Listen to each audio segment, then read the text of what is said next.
The U.S. military has reversed a string of decisions that would have restricted access for severely wounded troops to a popular dining hall at Walter Reed Hospital, after Fox News began reporting on complaints from veterans and their families. The military earlier this month decided to invalidate meal tickets and reduce hours for the Warrior Cafe, the sole dining facility in Building 62, home to all multiple amputees and long-term, recovering patients at Walter Reed National Military Medical Center in Bethesda, MD. The wife of one of the veterans affected by the decision told Fox News on Thursday that her husband, Sergeant Josh Wetzel, just received confirmation that the military was reversing course. Josh just received the news from his squad leader that the Warrior Cafe will now be open again on the weekends and meal cards have been reinstated, Paige Wetzel wrote in an email to Fox News. She said the reporting influenced positive change here and our soldiers are getting what they deserve again. The Pentagon earlier claimed they were going to ease off the restrictions. After Fox News submitted multiple inquiries with senior military officials earlier this week,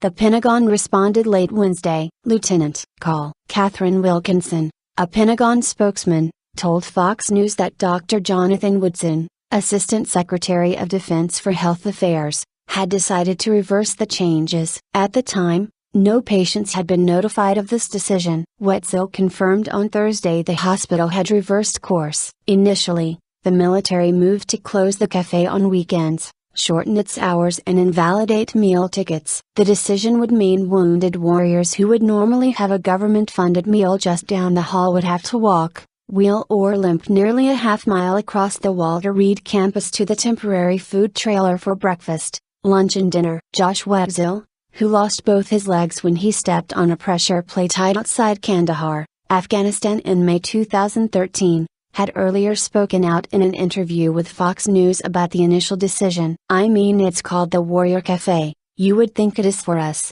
he said. "It makes a lot of people mad that they can't get into their wheelchair and wheel down to the Warrior Cafe," Wetzel said. "Now they have to wheel all the way across base to use their meal cards." The patients of Building 62, many of whom have endured 50 surgeries or more and are expected to spend up to 2 years recovering at Walter Reed, were told of the initial decision to end meal tickets at the cafe in an August 7 text message from their squad leader. The message explained that the changes to the meal tickets would take place on September 3. That message was followed by a heated town hall meeting last week. "I was very upset," said Carol Ryan. She is the mother of Marine Staff Sergeant Thomas McRae, a triple amputee, partially blinded, single father whose wife left him after he sustained his injuries in January of 2012 in Sanan, Afghanistan. An official at Walter Reed who wanted to remain anonymous reached out to Fox News to say that in order to ease the burden on the patients,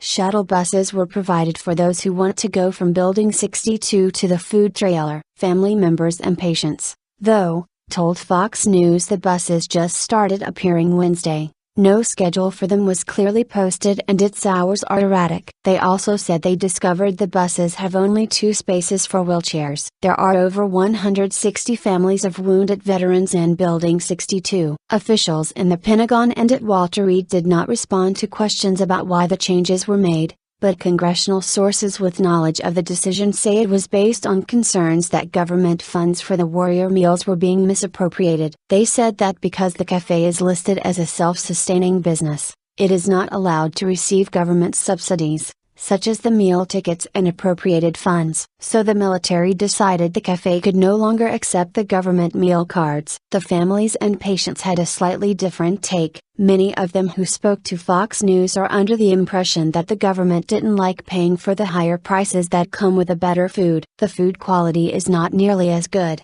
at the trailer as it is at the Warrior Cafe, Josh Wetzel said. The Warrior Cafe has something for everyone, like a grill, hot food, salad bars, sandwiches and drinks.